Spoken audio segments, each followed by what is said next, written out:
The following program is the work of the broadcast students at the British Columbia Institute of Technology. BCIT magazine features news stories from around the Lower Mainland which were produced over the last week. Responsibility for the content of the show rests completely with the students and their instructors.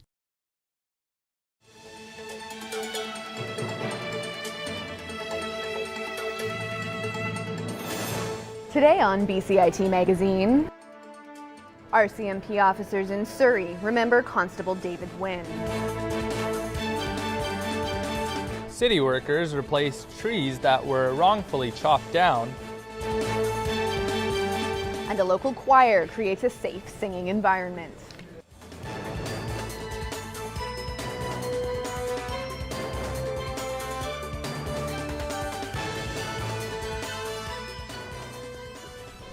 Hello and welcome to BCIT Magazine. I'm Ahmad Agahi. And I'm Shannon Waters. This week we're on location at BCIT's Gateway building, the hub of the Burnaby campus. And on to our top story. RCMP officers from across the country, including many here in BC, joined arms this week to honor Alberta RCMP Constable David Wynn. He was shot and killed in the line of duty. Chantal Koskitsa explains. Flags were flying at half-mast outside BC's RCMP headquarters at the emotional memorial for fallen Constable David Wynn. Constable Wynn is gone, but will not soon be forgotten. We meet at this monument today to mourn the loss of this officer and to stand shoulder to shoulder as a sign of the dignity with which we hold his memory. Hundreds of officers in Surrey marched for Wynn on the same day he was laid to rest in Alberta. The 42-year-old died 4 days after being shot in the head during a confrontation at a casino in St. Albert, Alberta. He leaves behind a wife and 3 young sons. There is no such thing as a routine call. Policing is inherently dangerous, but this does not diminish the sense of grief when one of our own is injured or lost, carrying out their duties. Wreaths were laid in the constable's memory, who was described as driven, forgiving, and a prankster. He helped keep his community safe, and he brought honor to his family, his fellow officers, and to Canadians from coast to coast to coast. The officers here will carry on in Wynn's memory and in memory of those who fell before him. Chantal Koskitsa in Surrey for BCIT Magazine. A Vancouver neighborhood is back to normal now that its trees have been planted back where they belong. Our reporter Macdow Gleish has the story of the city's response to a vandal who cut down nearly 20 trees. A community's beauty was restored as the last of 17 new trees were planted after old ones were chopped down earlier this month. The Vancouver Park Board acted swiftly to ensure residents were not left without their saplings for long. Our priority was to get on this very quickly, replace these trees, and send a very strong message that removal of trees or damage of trees will absolutely not be tolerated by the Vancouver Park Board. The incident occurred on January 7th and left many upset with the damage. It makes you kind of sad because, I mean, in a sense, they're completely defenseless, these trees out here, against that kind of malicious attack. And the destruction is complete. You know, it's gone. Once you cut down a tree like that, it's gone. You're not going to get it back. For the workers replanting the trees, it was vandalism like they had never seen before. Once in a while you get a homeowner that doesn't want a tree, but that'll be one tree, not like I've never seen a whole block like this. Now that these roots have been reconnected, the neighborhood has been returned to its natural state. Mac Dalglish in Vancouver for BCIT Magazine. Macdow Gleish joins us now with an update on the investigation into the incident. Mac, is anything else being done now that the trees have been replaced? Well, Shannon, the Vancouver Park Board has handed the case over to the Vancouver Police Department, though no leads have been found right now. The board said the only way to prevent anything like this from happening again is for their neighbors to keep a lookout. Otherwise, it'll cost another $10,000 to replace the cut down trees. The city is asking for anyone who may have seen something or heard anything from the night of the incident to please contact police. Back to you guys. It was another familiar scene outside Port Metro Vancouver offices as BC truckers protested for the second time in just a few months. Dozens of frustrated truck drivers marched to Port Metro offices on Monday, demanding changes to a new licensing policy, one that they call biased and unfair. They say small trucking businesses are being stripped of their licenses and they are no longer able to operate out of the port. A lot of people were put out of work, and the problem is that this wasn't done responsibly. You cannot send an email at 4 p.m. on a Friday and have people chew on that all weekend long. However, Port Metro says the policy change was a result of a previous concern. The port believes these new licenses will promote competition and shorten wait times for drivers. Drivers who were unable to renew their license are promising more protests and demonstrations until they can get their businesses back on track. Simon Fraser University recently hosted its second annual charity dance marathon. The event raises money to help sick kids and their families get the treatment and support they need. And as I found out, one family is truly grateful. 6-year-old Brooke McNeil is a miracle kid, and she's got a special reason for showing off her dance moves. In May of last year, we found out that she had a cancerous tumor in her kidney, and we went through BC Children's Hospital for treatment, and she is doing awesome, as you can see today. This is the second time SFU has hosted a dance marathon to help kids like Brooke, and this year everything's bigger and better. So last year we had 150 participants, and this year we have about 300 to 400. And in terms of the fundraising, last year we raised $11,000, and this year our goal is $25,000. The event itself is also twice as long, 12 hours of dance to last year's 6. It's a full day of fun for a great cause. BC Children's Hospital is amazing. I can't say enough good things about it. They're there for us, and they can only continue that way with donations from the community, and that's why this is so important.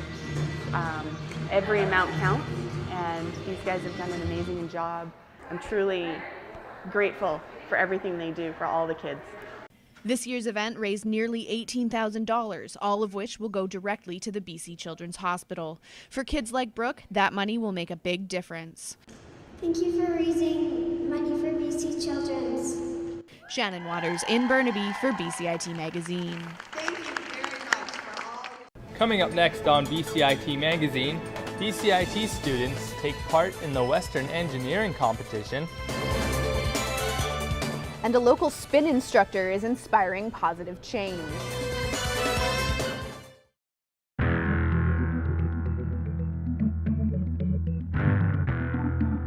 We're the lens through which people gain an understanding of their world, whether it's politics or crime or civic issues. Good morning and welcome to Evolution News. I'm Chantal Koskitsa. Or even environmental stories. We're showing it to people so they can have a better understanding of the world around them. Maybe it makes them more informed when they vote at the ballot box. Maybe it gives them something to talk about at dinner.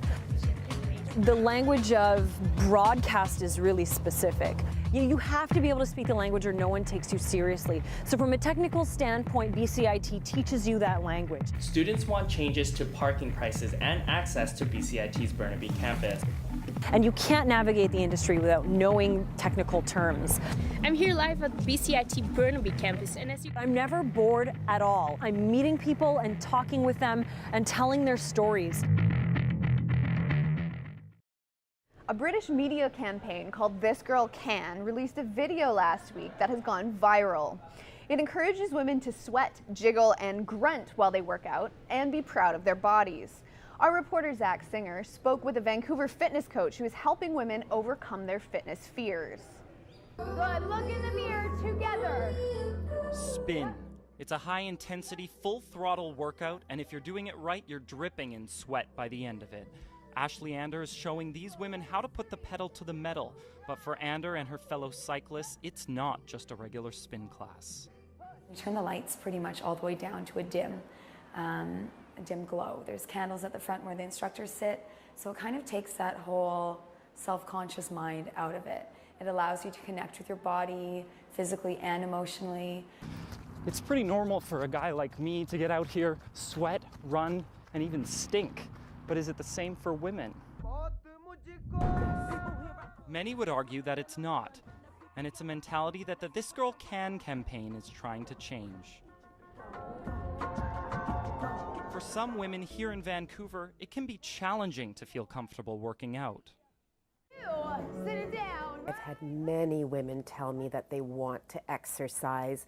And you know, it rains a lot in Vancouver, so maybe they'd like to go to the gym, and they tell me that gyms can be incredibly intimidating. We are very materialistic, so it's about what clothes you're wearing, what you look like when you're doing it. Did you put on your makeup before you go for your run? I'm a plus size woman, and I'm pretty comfortable with who I am, so I don't have a problem with that, but I do have friends who sit in the arena and are very uncomfortable with the way that the body moves and the way that they feel they're perceived. Take it all off. Give me 2 turns. Coaches like Anders see it every day and are beginning to notice changes in fitness culture. Left, right. We're making progress. I think women athletes are being recognized more. Leaps and bounds are happening, and women are coming more into the forefront when it comes to athletics. Taking all that resistance off in the Instructors like Ander are exactly who the This Girl Can campaign is counting on to spread a message of strength and determination, not body image. Drop your heels, elbows down, relax. Zach Singer in Vancouver for BCIT Magazine. The University of British Columbia hosted the 30th annual Western Engineering Competition. BCIT sent a group of students to compete in the junior design category. Our Victoria Levy followed the team on their journey. This is Matteo Lemet. He's an electrical engineering student at BCIT. With the help of his teammates, he's completing a task that is easier said than done. We're transporting an egg from point A to point B. Stipulations are in place to make the task more challenging. And we basically just have to do that with the least amount of materials. And we're going to be presenting it after as well. The team uses their creativity to come up with a solution. I have an idea. Maybe we can put newspaper in the middle so it's like a spring. And when you lift that up, it springs it up. It's this ingenuity that Lemet thinks will help the team succeed. I feel like at BCIT you exercise your mind so that you're capable of coming up with ideas fast and on the spot, right?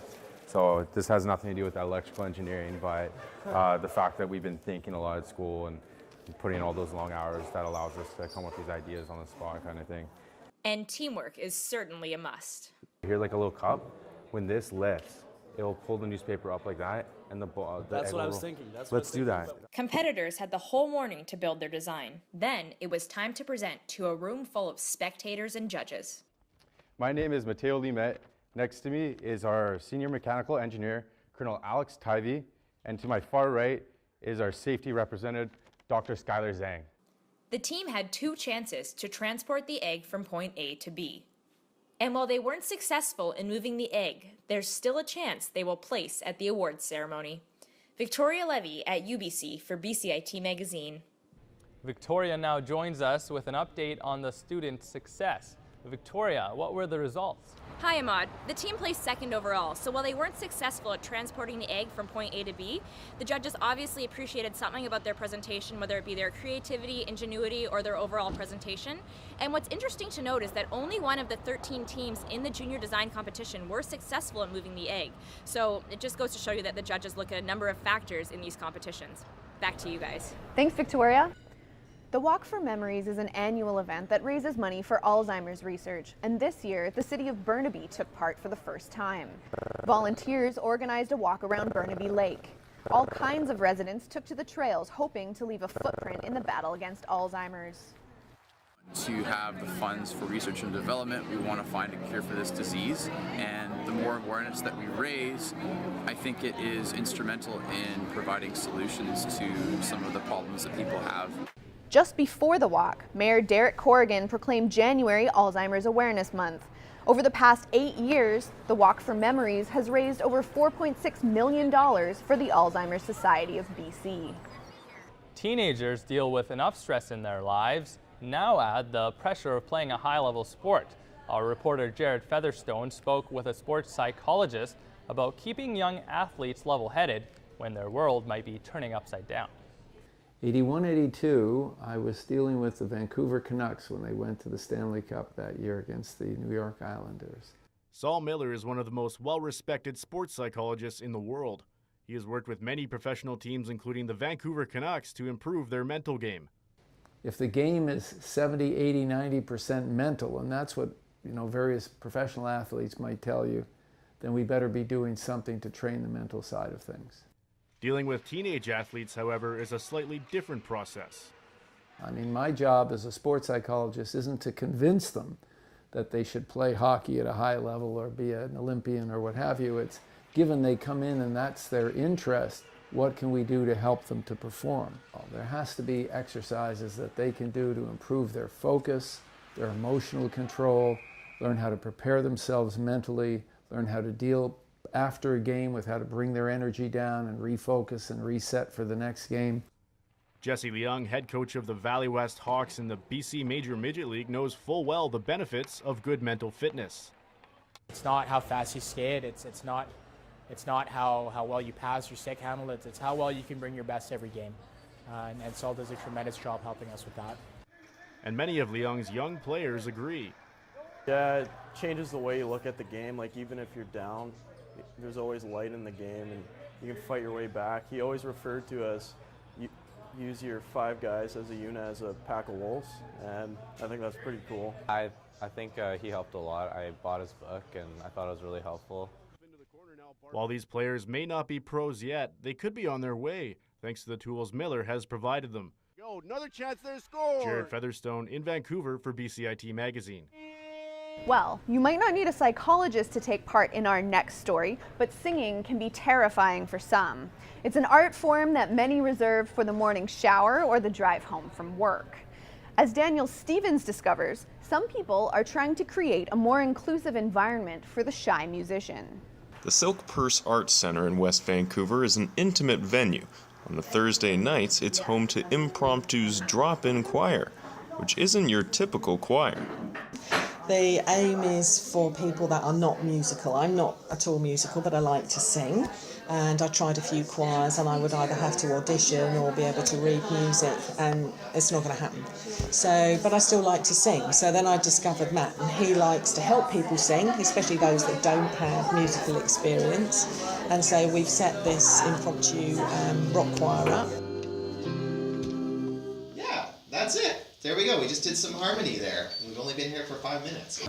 There's so many choirs in the city, but a lot of them have barriers for people. So I thought it would be good to create a space for people to come and sing that wouldn't normally fit into one of those types of groups. And I think people have a lot of misconceptions about music and the difficulty of doing something like this. And I think they're always surprised when they see that it's actually not that hard, and you can really, especially just singing, you've already got your instrument, it's already there. Gonna make this place your home. And this place certainly feels like home for some. I just love the energy here. It's fun, you're free to be yourself. Singing's always something that makes me feel very joyful. It's a very joyful space, and I just come to share the joy with the other people who are here. Someone like me whose body likes to get into it all, I have the freedom to do that, and the people here are wonderful. Impromptu runs every Thursday night with gatherings starting at 6:30 and singing starting at 7:30.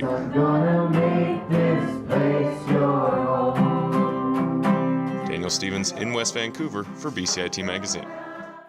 Coming up next on BCIT Magazine, we hear the story of 2 men who hiked across the continent. And how young is too young to start bodybuilding? I was looking for a course with that included public relations, and BCIT came up saying that they had this Legion Military Skills Conversion Program, which takes your military experience and converts it into credits. So I was very interested with that because there's not a lot of schools that offer that. I was an armoured crewman, so I was with the Lord Strathcona's Horse Royal Canadian Regiment based out of Edmonton. The courses that I received credit for was based on all my leadership skills. Right now I'm still a member for the Seaforth Highlanders of Canada. I'm currently serving as a unit recruiter. In my case, they took my managerial and leadership experience and they translated it into an advanced placement into the Human Resources Management program. It's a great feeling that they're actually going to give me the credit for all that time towards my goal of getting a degree, getting into business, and carrying on with the rest of my life.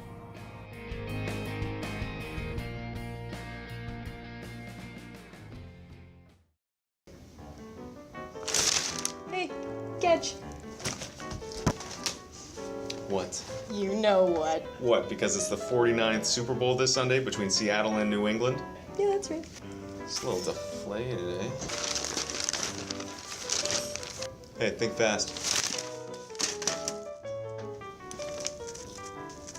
What? You know what? I know. It's Dino Vancouver, where people can get excellent food at fair prices until the end of the month. Yeah, that's right. Some of these have ketchup on them. I know.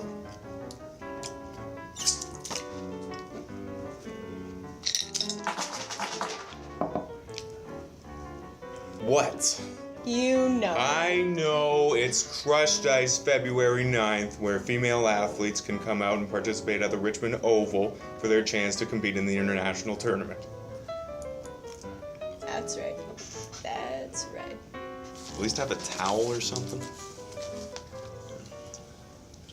Two UBC grads just finished a rather astonishing hike that took them from their hometown in Jasper all the way to Mexico. I had a chance to speak to both travelers who are now reflecting on their journey. Walking along the beach here in Vancouver is quite the break for Jake Aline from the type of walking he's been doing for the past 8 months. A couple years ago, we knew we were graduating at the same time, so we wanted to do a big trip. We left Jasper on April 25th and we hiked down the Continental Divide all the way to Mexico. With the Continental Divide as their navigation, Aline and his best friend Liam Harap hiked on foot along the famous 5,000-kilometer trail. It stretches from northwestern Canada south through the Rocky Mountains, and yes, they made it to Mexico. It was never really about getting to Mexico. It was really all the stuff in between. On the trip, the two say there were lots of cold days, and at some points, things were starting to get a little hairy. We were stuck in our tent for almost a week. The storm was lasting for a long time, and we were starting to run out of food. And so we were kind of lucky that it ended when it did, because if it had been any longer, we would have had to drop out. They would go weeks without seeing anyone else on the trail, and at other points, they were helped out by fellow hikers and strangers. We'd be invited into someone's house and offer dinner on like some of the coldest and like stormiest nights. In a storm, you might get a little upset and depressed, but people always loved seeing other people, I suppose, on an adventure, and they were always very excited, and they always wanted to hear your story and try and help you out if they could. Now, after visiting his parents here in Vancouver, Jake is packing up to finally get back to Jasper, finishing off his journey right where he began. I think there's some sort of a celebration that's going to happen, but I'm not sure yet. A celebration well-deserved after 9 months on the road with some sore feet. Hamada Gahi in Vancouver for BCIT Magazine. Bodybuilding is an extreme undertaking for anyone. It takes maturity and discipline to stick to demanding dietary restrictions and workout regimes. But as reporter Kyle McKeechee found out, that kind of maturity doesn't just come with age. Cam McElroy has always had a passion for fitness and has now found a way to put his talents to work competitively by pursuing bodybuilding. In his first competition earlier this year, he was able to place third, going against contestants as old as 22. Cam is 17 years old and he works out every single day, and for what he wants, he is willing to commit his whole life to it, despite the incredibly strict schedules he has to live by. Definitely like the nutrition side of it. It's a huge commitment on it. I eat at least 6 times a day, like 5-6 times a day. So every 2-3 hours, I'm always eating. After seeing his potential in his first competition, Cam began training with national bodybuilding competitor Damian Gordon. It's the human body, it's kinetics. It only moves a certain way, but there's a right way and a better way to do things. I think that we try and do things the better way. Nice. Gordon has a specific way of building mass and believes in the constant stress of every angle of each muscle, tearing every fiber in each workout in order to build a fuller, functional physique. This kind of training is not a walk in the park. It's barbaric, it's brutal, it's controlled chaos, it's relentless. Cam's next competition is coming up fast, so Damian has been pushing him harder than ever because he knows what kind of things a committed young man like Cam is capable of with his intense training style. Kyle McKeechee in North Vancouver, BCIT Magazine. That's it. Right. That's it. Good. And there's a new sports craze taking Vancouver by storm. It's a little different than hockey or soccer. That's right, Shannon, and we actually had a chance to try out bubble ball soccer here on campus. To see what the hype was all about, I took on one of our own reporters, Tyson Fedor. Have a look.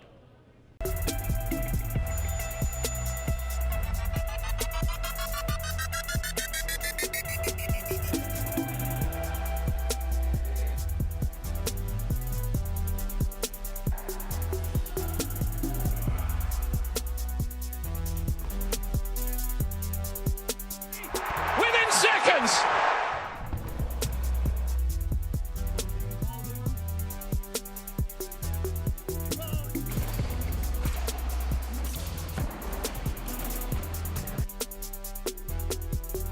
It's 1-1.